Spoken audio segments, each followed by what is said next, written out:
ગીર સોમનાથ જિલ્લાના કોડીના નગરપાલિકાના સભાખંડમાં નગરસેવકોની જનરલ બોર્ડની પ્રથમ બેઠક યોજાઈ હતી, જેમાં છેલ્લા 2 વર્ષથી વહીવટદાર શાસનથી અટકી પડેલા લોકોના કામ, લાઇટ, પાણી, સફાઈને પહેલું પ્રાધાન્ય આપવામાં આવ્યું હતું.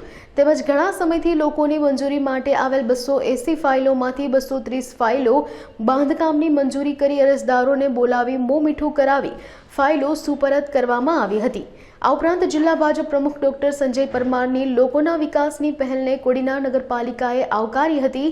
આ દરમિયાન ભાજપની 28 બેઠકોના તમામ સભ્યો ઉપસ્થિત રહ્યા હતા. કોડીના નગરપાલિકા ઉપપ્રમુખ તરીકે શિવાભાઈ સોલંકી, મારી બાજુમાં એહસાનભાઈ છે, એના વાઇફ એ પ્રમુખ છે.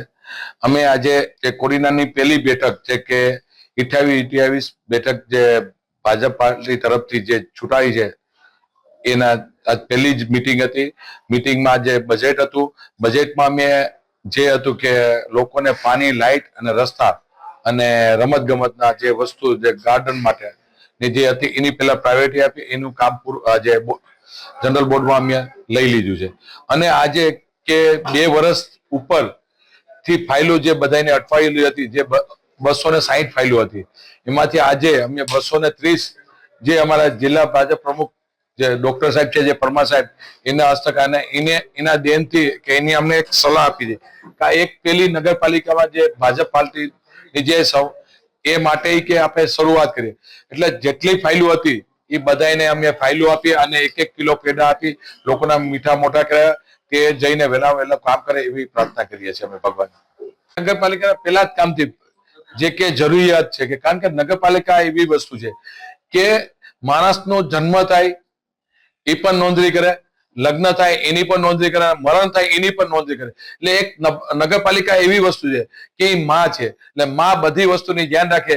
એ રીતે જ અમે નગરપાલિકાની પહેલી જ ધ્યાન કે પાણી, લાઇટ અને ગટર ની જે પેલી જે એની પેલી કામ માટેનું કામગીરી માટે અમે ઠરાવમાં પણ લીધું છે. એ પછી જે રમત ગમતનું જે એ માટે પણ જે અમે સ્ટેડિયમ બનાવ્યું છે એનું પણ ઓપનિંગ કરવાના છે અને 2 સૌથી મોટામાં મોટા ગાર્ડન બનાવ્યા છે એનું પણ ઓપનિંગ કરી દેવા છે અને રિવરફ્રન્ટનું પણ ઓપનિંગ કરવાના છે. આજે કોડીનાર નગરપાલિકાની પ્રથમ સામાન્ય સભા મળેલી હતી અને એમાં કોડીનારની જનતાએ જે બહોળો પ્રતિસાદ આપી અને બધી સીટો જીતાડીને ભારતીય જનતા પાર્ટીને જે નગરપાલિકાનું શાસન સોંપવાનું કાર્ય કર્યું હતું, એના અનુસંધાને એના પ્રતિસાદ રૂપે જે 2 વર્ષથી અંદાજિત અહીંયા વહીવટદાર શાસન હતું ને જે બધું કાર્યવાહી રોકાઈ ગયેલ પડી હતી એના ક્લિયર કરવા માટે આજના દિવસે જ પ્રથમ બોર્ડમાં જ ઇમ્પેક્ટ ફી અને બાંધકામ માટેની મંજૂરીની અંદાજિત 230 ફાઇલો મંજૂર કરવામાં આવી છે.